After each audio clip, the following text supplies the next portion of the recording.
Magandang gabi po sa inyong lahat, mga tiga-Pasay, mga tiga-Metro Manila.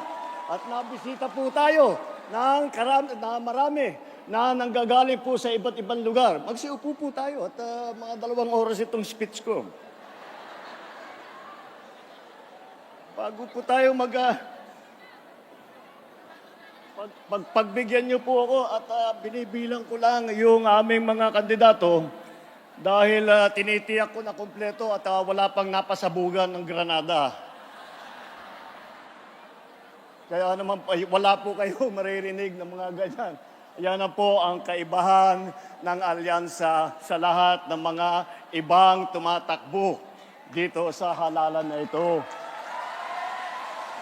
Wala po kayong maririnig na masasamang salita. Wala po kayong maririnig na panakot. Wala po kayong maririnig ng pagmumura.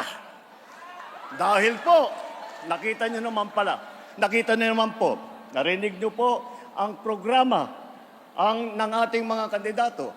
Hindi lamang ang programa, mas mahalaga pa siguro ay ang kanilang nagawa na. At kung titignan nyo po ang record po nila, lagi lang kanilang iniisip ang kapayapaan at ang kaunlaran para sa bawat Pilipino, para sa buong Pilipinas. Makikita niyo naman po ang galing ng aming hinaharap. Kaya malakas po ang loob ko para makaharap sa inyo at sabihin na iboto ninyo ang ating mga kandidato. Dahil napakagaling, napakahusay po at bukod pa ron, napakamabuti na tao lahat ng aming kandidato. Kung iisa-isahin po natin, alam naman natin, napakagaling lahat. Narinig nyo na yung kanilang mga achievement doon sa kanilang pinagdaanan ng iba't ibang mga posisyon sa pamahalaan, sa serbisyo publiko. At pag pinagsama-sama natin, lahat po na ito, ng napakagaling, ay nako, talaga naman, nakakagulat at nakakatuwa na makita na meron tayong mga nagsiservisyo sa publiko na ganito ang pagmamahal sa taong bayan, ganito ang pag-aalala sa taong bayan, ganito ang pagbibigay ng tulong sa bawat Pilipino.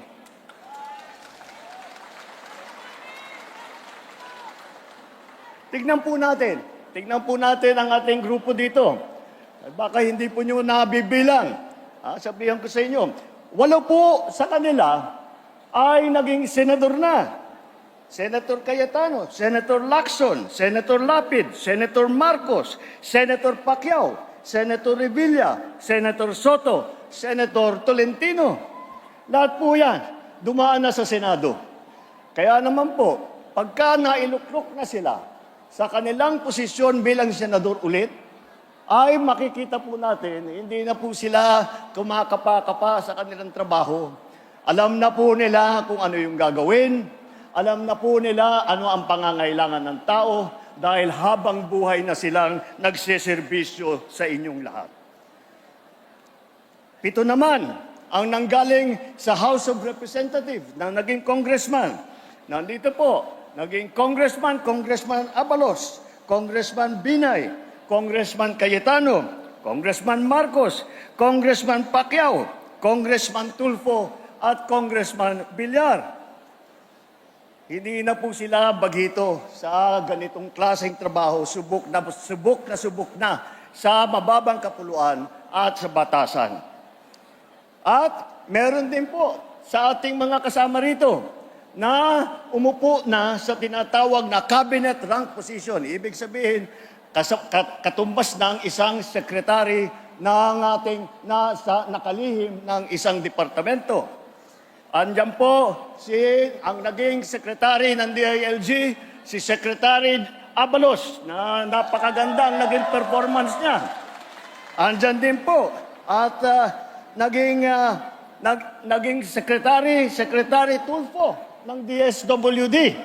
At napakita sa atin, kaya po napakaganda po ng reputasyon ngayon sa buong mundo ng Pilipinas dahil tayo po ay matulungin sa ating mga kababayan. Siya po sa administrasyong ito. Siya po ang nagsimula niyan. Kasama din natin po si Senator Ping Lacson. Si Senator Ping Lacson ang namuno ng Yolanda Rehabilitation Commission. At siya po ay ang nagbigay ng tulong at nagdala ng lahat ng pangangailangan ng mga naging biktima, yung mga nasalanta ng bagyong Yolanda. At kasama na rin natin si Senator Tolentino na dumaan din po sa MMDA na makita naman ninyo. At dahil napakahirap po na trabaho yan, kagaya ng nabanggit ni Mayor Benhor, ni Secretary Benhor, sinabi nga niya, ang kanyang tinutulungan pag MMDA ka ay lahat ng mga mayor, lahat ng mga iba't ibang lungsod, lahat ng iba't ibang bayan na nasasama sa Metro Manila. Kaya po, ngunit yung mahirap na trabaho yan ay nagawa na at maganda ulit ang kanyang performance. Alam nila ang gobyerno, kabisado nila mula sa matataas na posisyon at hindi na sila nagdadada na basta daldal ng daldal, gawa lang sila ng gawa, trabaho lang sila ng trabaho. They will stand in the Senate, not to oppose, but to propose. Ibig sabihin, wala silang hinahangad na panggulo. Wala silang iniisip na pagwatak-watakin ang Pilipinas. Wala silang iniisip kung hindi ang pagkakaisa para sa kabubuti ng ating bansa. Narinig niyo rin po ang tatlo sa aming kandidato na naging gobernador. Andyan po ay yung aking kapatid, naging gobernador ng lungsod namin sa Ilocos Norte. At nandyan din po ang Governor Lito Lapid ng Pampanga. At ang napakalaking probinsya ay hinawakan din po ni Governor Bong Revilla.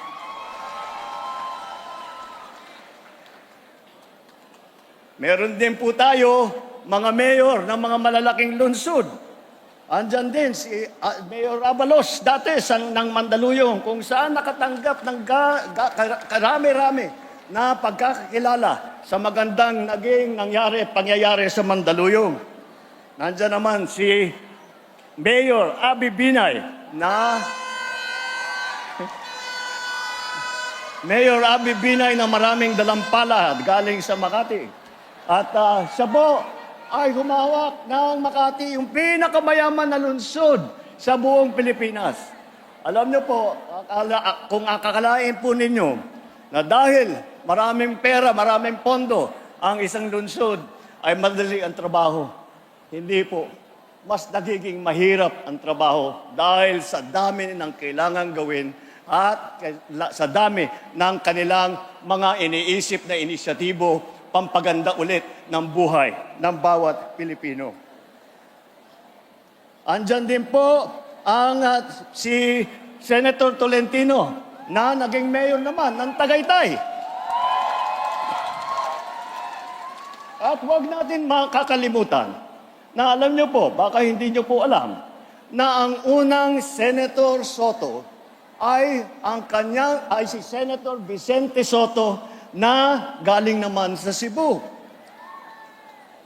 At hindi lamang yun, si Senator Soto rin ay dumaan din sa LGU, dumaan din sa local government. Ay vice mayor naman siya ng Quezon City. Kaya makikita ninyo, napakalawak na ang kanilang karanasan, napakalalim na ang kanilang dedikasyon sa trabaho ng pagseserbisyo sa publiko. Hindi po natin kinakalimutan ang ating mga kababaihan. Dahil apat po sa ating mga kandidato, apat po sa kanila ay babae. Hindi lamang po na pangkaraniwan ng babae. Matagal ko na pong kilala silang lahat. Ang titibay nitong mga ito, akala mo sa tapang nila parang mga sundalo. Kaya maaasahan ninyo na ipagtatanggol nila ang karapatan ng mga kababaihan at maririnig ang boses ng kababaihan sa Senado. Kung sa pambabatas naman, apat po sa kanila ay abogado. Ang abogado po, nandito si Benhur Abalos, si Abby Binay, si Pia Cayetano, si Tol Tolentino. Puro po magagaling na abogado, sanay na sanay sumulat ng magagandang batas na hindi na kailangan pag-aralan ang mga bagong pangangailangan, ngunit alam na nila dahil nasubukan na nila at nadaanan na nila. At ang problema lamang, pagka ito nasa pagsama-sama mo mga abogado, alam mo na, magkasama po na lahat yan. At laging magandang usapan. Hanggat napunta ang usapan na nagtatalo sila kung sino yung pinakamagaling na abogado. Yun lang naman ang problema. At sa panggagaling sa iba't ibang lugar ng Pilipinas, tignan po natin kung saan sila po nanggaling. Unahin po natin si Senator Manny Pacquiao ng Bukidnon, Sarangani at Jensan. At si Erwin Tulfo naman na Dabawenyo ay siya'y lumaki sa Davao Oriental at sa Sulu, kung saan na destino ang kanyang ama na naging bayani ng Pilipinas. Ang nanay naman namin ni Amy ay, alam nyo naman siguro, si Imelda, 100% waray po.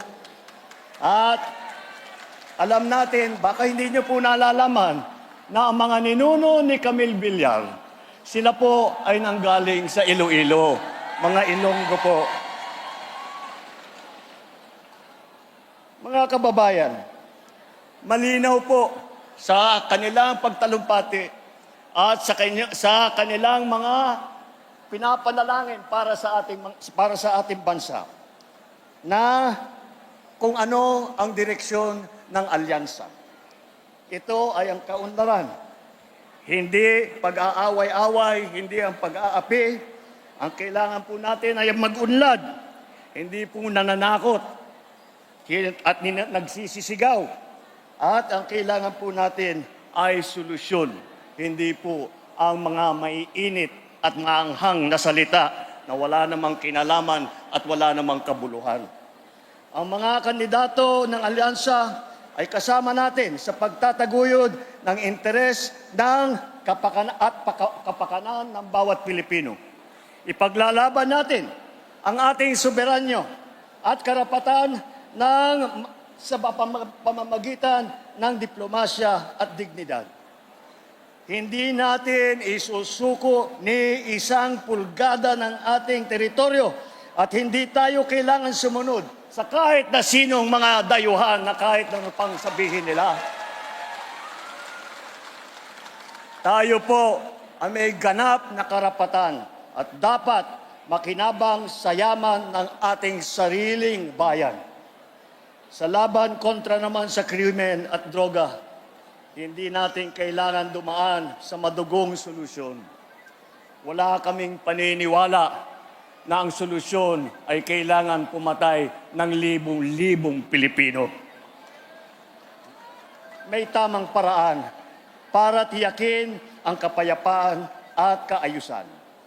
At yun ay sa pamamagitan ng mga maayos na batas, epektibong pagpapatupad ng mga malalakas na suporta sa ating mga pulis at lokal na pamahalaan.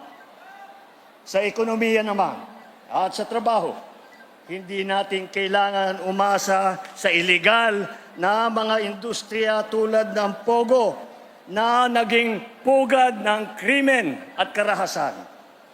Ang solusyon po ay tunay na trabaho, disenteng sweldo at suporta sa maliliit at sa mga nangangailangan. Kaya tayo na. Magkaisa muli tayo kagaya ng ating ginagawa kapag tayo'y nahaharap sa krisis. Magkaisa po tayo at sabay-sabay natin tulungan, suportahan at iboto ang alyansa para sa bagong Pilipinas. Mabuhay ang Pasay! Mabuhay ang Metro Manila! Mabuhay ang alyansa! Maraming salamat po sa inyong pagtutunan.